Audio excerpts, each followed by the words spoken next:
You close. You close your. Oh. We're gonna sing you whatever you just said. Oh. You just do that. Oh, I thought he was saying that closure the end part. Is it recording? Yeah. Oh, okay. What am I supposed to say?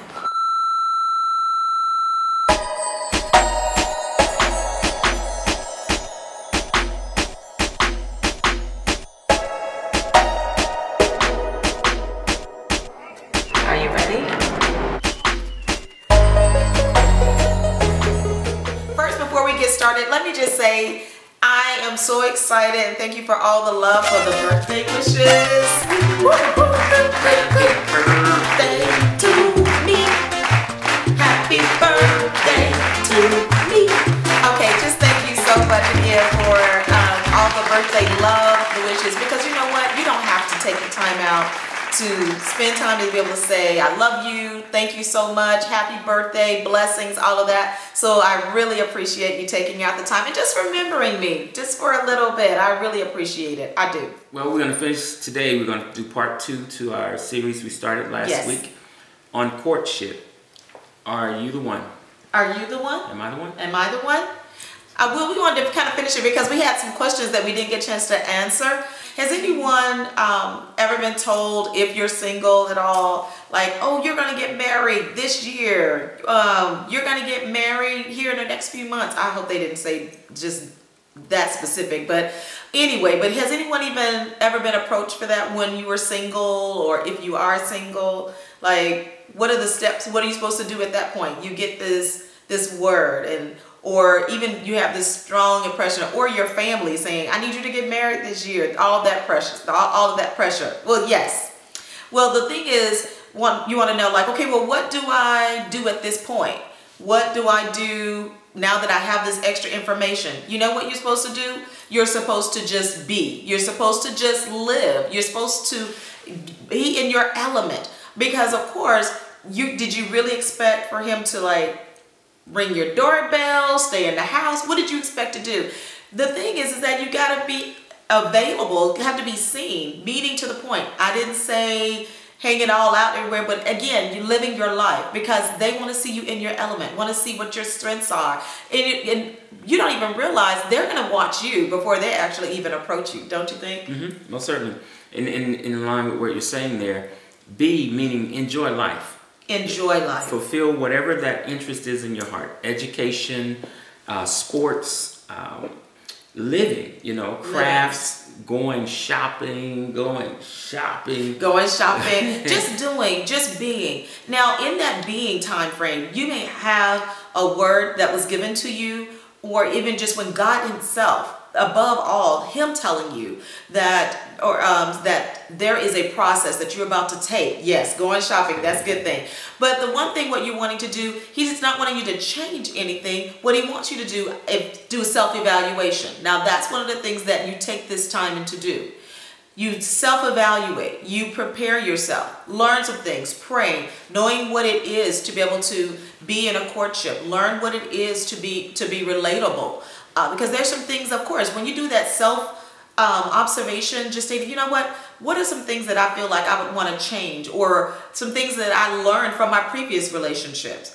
Out of talking about previous relationships, I want to kind of address how what we go through previously, we want to make sure that we don't bring a lot of stuff into as far as our current or any new or potential relationship. Because a lot of times that can hinder you in opening up your heart, opening up your perception as far as of them being open and not being judgmental, giving them an opportunity for you to actually see and view them. Okay. Right? Okay. Because that's really important, because a lot of times we will use a lot of our past hurts, past situations, past circumstances, and it will make us harden on the outside. It really does. It makes us to the point where we're very cold, or we're very guarded, or we feel like we're taking them through, the man or the woman, through these series of tests. And I think if we really step back, would we want to be treated in that manner? Would we want to be felt like we're under this magnifying glass and this microscope and just looked at it and so examined to the point where no one's allowed to be able to make a mistake or to have lived life or at all. So this is the one thing you've got to be able to address, right? I wanted to go back just a little bit to something you said last week, and it ties in this with my understanding or my thought. When God created mankind, one human being, this is in Genesis chapter 1 and Genesis chapter 2, right. Then he made the woman from the rib. So the woman was created with the man being the initial creation, but she was made for his companionship. Correct. Because man didn't have a mankind like himself. Right. And so she was created for companionship. So when we were talking about just living, and if you're authentically going about life living, then the type of companion that I need and I want, I'll be able to find that when I see that person. I don't need you trying to in their living process. Just being who they are. And the thing about it that makes it difficult is when you're trying to be something or someone that you're not. And then that person is signing off on that because that's what they're wanting. Right. And then they come to find out you're not that person. No, that's, and so it's hard work to keep up that charade. It's hard work to keep up that false presentation. Right. And all you have to do is be authentic to who you are. Right. Yes, be your best person. Definitely show your best part. And understanding, I mentioned last week about vetting out who your that potential courtship during that courtship, that vetting process. But that vetting process doesn't mean that you're the one to be able to tear down a person or feel as though they can't measure up. Because everyone's evolving, everyone's changing. God is doing a work in each of us. And so there's no perfect person. So I don't want it to ever feel as though I got to have this perfect person and then we will have no issues and I won't have to have any concerns. It doesn't work like that. It really doesn't. Because there are things that are in you, man or woman, that of course who your potential mate or who you're looking at to court, that they're going to be your strength. There's going to be a help for you. And not even just that, they're going to show some things that you can be able to drop down some defenses or even just encourage you in some areas. So you're not going to have it all, and neither is the other person. So you've got to be able to be flexible and fluid enough to not be so rigid that this person has to meet all these standards. I've had friends that would have like these lists, like he's got to have this, got to have this, got to have, you know, yes, you want your man to be put together, absolutely. You want him to do that. You need that. But one of the things is that you've got to be able to allow this person to have a humanistic and have a human experience in their life. That's what I'm stating. Yes, you want to be able to drop the walls so you can have a real conversation.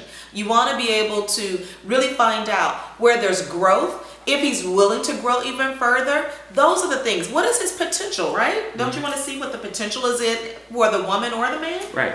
And again, the heart of this for me in this thought is instead of trying to find that person, be that person. Just be it. Just be that person. Be the person that you would want. Be the person that you would want to be with or see. Right. So cultivate that within yourself and make yourself your best self. But you can't focus so much on the hurt that you can't move forward. Because again, you never know what that person, what that full relationship, but you can't have that one that you're looking at, have them kind of suffer or suffer the consequences for it. So during that period of time, and I mentioned regarding about when God tells you that that person is coming into your life, or when you've had a prophetic word come to you, meaning you've got to be able to allow an opportunity to do some self-reflection. Let's say, okay, you know what? Is my heart really ready? Am I open? Am I going to be close to them? Is my lifestyle ready for them? I'm going to have to make some changes and some adjustments. Do I have the time? That's another thing that you've got to also consider as well. Do I have the time? What's kind of going on with the job, the family, school, all of these things? Because all relationships take work. You have to have some invested time, right? Right, and that's the mature part right there. That's the maturity. If you're not mature, if you're not ready for it, then you shouldn't enter into it on that level. Just keep it light, keep it cordial, keep it friendly. The scripture says that when I was a child, I thought like a child, I acted like a child, all of that, and it's more selfish. Right. You know, children are really me, mine, no. It's all about me. It's all about me. But when I became a man, I put away childish things. This is again talking about that man package, because it's going to be sacrificial. You're going to you get the privilege to put the other's needs ahead of yours. And if you're not ready to live sacrificially like that, then you shouldn't enter into a relationship in that manner. Most times individuals are driven by lust. Not what I can give, but what I can receive. But when you talk about what you receive, you also, during that conversing, that time of talking and getting to know you, you've got to be able to make sure list, or I hate to say list because you all take that so I don't want you to take that literal, but talk about the things that your expectations of a relationship, because everyone has a different view in relationships. So you know what, my expectation is I would like to be able to spend some time with you at least once a week, you know, face to face. This is if you're dealing with a long distance relationship. Or I like to be able to make sure that we pray together every day. That's something. What are your expectations? What is it? And then, of course, to say, I want to make sure that we have a time to study together. I want to be able to make sure that we learn some of the word together. You've got to. You want them to have their own relationship with Christ. But again, what about together? How are you unified together? Are you willing to be okay with what if he doesn't know all the scriptures that you know, or vice versa? Is that a deal breaker for you? So all of those types of things you got to consider. Consider those things. Put it down, open it up, and just say, you know what? When you get to that level is what I'm talking. When you get to that point in the relationship, you must say, you know what? These are some expectations. These are some needs that I have. You know, because that who knows, that other person may not be willing to give you that. And along those lines, and Sweetie helped me develop in this area and growing and maturing, it's better to live the word rather than just quoting the word. Yes. So don't have a religious relationship. No. Have a relationship. Enjoy being with that person and spending time with that person that you're with. Is that considered unequally yoked when you're further along than them? No, not necessarily unequally yoked, because the fact what you're wanting to understand is their heart and their desire continually to pant, to seek after God. That's what you want, is you want to make sure, does that person have a seeking in them? Do they have a desire? Do they have a relationship? And because it would be so crazy for us where we start using that self-measuring stick. If anything, that's when prayer comes in. You pray about it. God, this is what I'm looking at. Please show me. Elevate things that are hidden that I need to know about. Settle it within me. Let it not be just something so superficial as far as just looks and all of this, but yet and still find out, you know, inwardly, is this person for me? Does he elevate as far as my spiritual life, my spiritual being? Emotionally, does he strengthen me? And of course, we would love him to financially strengthen you, but I'm just stating, you know, you want to be able to look at certain things, you know, what you want to balance together. Because what, again, like we mentioned some periscopes before, is like that strengthen even for that financial. What if the financial means change? What if something adjusts in that? Is that a deal breaker for you or not? So all of that has to be something you have to talk about. You got to really do that inward reflection and do that assessment of yourself. You know, what am I really? Because I'm telling you, God already knows. So you might as well just be honest. And then at times, as you're growing, certain conversations you're going to have. You're going to have to ask some of the hard questions. But don't let this be an interrogation.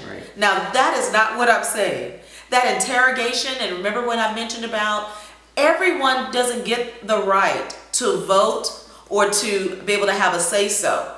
They're close people. Say, for instance, a close mentor, mother, father, sister, brother, those people. But yet still, not everyone in your circle feel like they can have a say-so, because, again, they're filtering it out of their processes as well, too. So you got to be really careful with that. When you were saying that, it brought me back to a thought, and you know, you'll say things, and then I'll say I don't really agree with it in that manner. When you said that we marry the family, yes. Okay, what I believe in that is not that, like, when we got married, it was you and I that entered into a covenant with God. Correct. I didn't marry your entire family. You didn't marry my entire family. And the scripture says that I had to leave my father and mother and cleave to you, and we become one flesh. So I wanted to make that clear. Right. Now the influences of the relationships Right. that make you who you are and who I am, our They're family members, involved in that's a part of that. Absolutely. But the covenant cannot be with me and your family and you with my family in that regard, because there's only one flesh. Right. And so I wanted to make that perfectly clear, because some people have a different understanding and clarification of that, and they're trying to appease all of these different attitudes and all of these different nuances with the family, and it'll make this relationship unsuccessful, because it's difficult for us to walk together, except we be in agreement. But then we're going to add all these other opinions and all of these other experiences. It can make it really cloudy. It can really make it challenging. Then you're confused. It's like, but my heart is saying this, but I feel like this is it. But then my sister said this, or my brother said that, my cousin, my uncle, and all that, and the dog barked, and all of that. You got. Give you an example. When I brought you home for the first time, and one of my favorite uncles, he's deceased now. He's my dad's youngest brother, Dobie Frank. When I introduced you and brought you home for Thanksgiving, he pulled me aside. He said, "Nephew, now if you're not serious about her, you don't want to marry her, you leave her alone, because she's the marrying kind." So he was only confirming, affirming, and giving further directions as it relates to what my heart was already telling me. So it's like, well, if you're not ready for her, don't mess over her, because she's the marrying kind. So you get that trusted input from family members, but not cray-cray. You can't go with cray-cray. You'll be crazy and all that too. And when they have unresolved issues in their lives, they're going to filter their counsel to you out of that. Right, and that's why I was saying, not every friend can have like a full buy-in on certain decisions. Right, leave Uncle Junebug out of it. Everybody, Junebug that came in trying to give you all this advice, and he ain't never been in a relationship. So it's just not successful. Not successfully, should I say? Well, he may have some wisdom though. Because all the bad relationships he had, he's learned. He can tell you how not to do it based on that. But invite him to the reception and the wedding. The reception and the wedding. We're inviting, because Junebug gonna eat and drink up all your stuff. Okay, I'm telling you. But these are some things I want to be able to make sure I address, because we can swing so far left when we start talking about vetting and really asking about. Asking that person, questions and getting information, that we can really vet them so far out of the process in thinking that they should be perfect. But then when we turn the light on ourselves, are we the perfect ones? That's what I'm saying, sweetie. Be the person. Be it. Be the person. Just be. I am. I know that I am. I'm really kooky to the point I really love to laugh. I have a joyful spirit. That's me. That's my personality. So for me to come off this whole serious type personality, that wouldn't have been me. That would have been a fraud to be able to show that side of me all the time. It's not. I love balance, because I love professionalism. I have a driven personality as well too. But yet and still, there are certain things that, quirky things he needed to be able to see. This is the total package of who I am. I love to laugh, love to joke, I love all kinds of stuff, and I love music. So he needed to see that, right? And I saw it, and I was attracted to it, and am attracted to it. And oftentimes, the things that we're attracted to and by become the things that irritate us the most as well. That's true. And you'll see in times, like, man, that thing right there, like, she's very driven. And sometimes I'm like, sweetie, pump the brakes, just calm down, and I like that. I like the fact that she wants to get stuff done, and it's almost like as time has progressed, being in our 28th year, we've flipped roles in a sense. I think we flipped roles in some ways. I hear you talk, and you sound like I used to talk in the beginning of the relationship, and now I'm sounding more like you. It's like, it's okay. It's like you're driving, pushing. And that's necessary. It's necessary. But we're doing it together. There's a flow to it. And we're not always on the same point there. But we work corporately together with it. So that what that means to me also regarding, remember I was stating that when you started vetting out and asking questions and you're like, oh my God, he doesn't meet all of my checklists, or she doesn't meet every little thing, because there could be some strengths that you have, his weaknesses, and vice versa. So you got to be able to, you have to have some balance. You've got to be able to have that where you're connecting to a point where you're knowing that the fact that that ebb and that flow, those are things that are so important. So just what I want you to do is just relax. Relax in it, enjoy the process. That's right. Don't let it be hard and laborious. Don't let it be to that extent where it feels like work. You don't want it to be work. You want it to enjoy each other's lives, okay? Enjoy each other, get to know each other. Again, do have some standards. Make sure you have those. But don't standardize it all out to the point you'll have no one, okay? Be by yourself. So be by yourself. So live. Go hang out with your girlfriends. Go hang out with your guys. Go golfing. Go to the movies. Go fishing. Live your life, because I promise you, your mate, that's significant. Your boo love, your boo kitty is right there in the midst. I promise you that. Okay, listen to this. Okay, I know that who watched the promo for today's episode? Did anybody look? No, did anybody look at the promo? No? Okay. So on the promo, there is something we want to be able to do. We're going to actually have this little, it's fun because you know I love games. So we are going to actually have a little question, and we want to be able to have the viewers, you, to be able to just log on to the first 2 people. We would like for you to join us. Two people, the first 2 people. Join us and the team. We would love to be able to talk with you, interview you a little bit, and have you attend and go to a movie with us, okay? So we're gonna give you all the details coming up, so be on the lookout. Make sure you go on Facebook, take a look at the Sigler Series. What is that? What are we on this? Okay, I'm sorry. You're gonna have to be in the Dallas-Fort Worth area. I'm sorry, but I want you to join us. So look for some information coming up this week. We want you to go handle the steps, because you want to join us, and then we want to be able to actually interview you. We want to get some questions and everything. Post the movie. Yes.